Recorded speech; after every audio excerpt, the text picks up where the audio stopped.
এখানকার ঘরগুলো দেখুন, মাটির ঘর।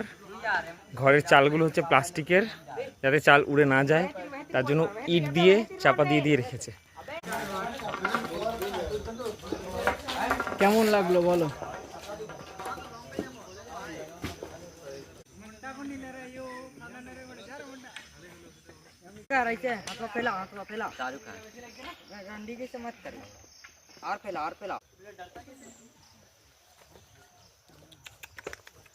यात्रीगण का भी हो जाएगा, क्या दिक्कत है।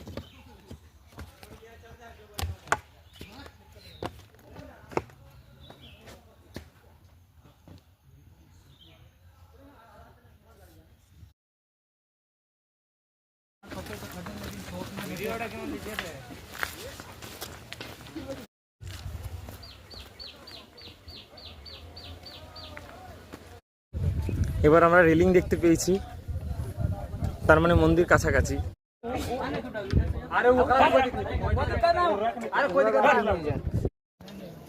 এই হলো মন্দিরটা, আমরা অবশেষে কষ্ট করে এসে পৌঁছেছি। সেখান থেকে নিচের যা ভিউটা দেখা যাচ্ছে আমি আপনাদেরকে দেখানোর চেষ্টা করছি, আপনারা দেখুন। নিচে পুরো ভ্যালিটা দেখা যাচ্ছে,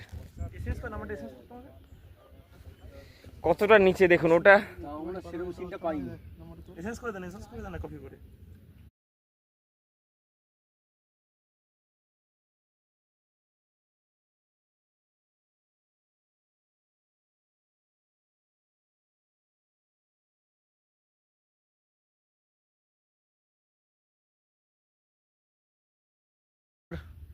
ওরা আছে সেই ওইখানে, আমি এইখানে।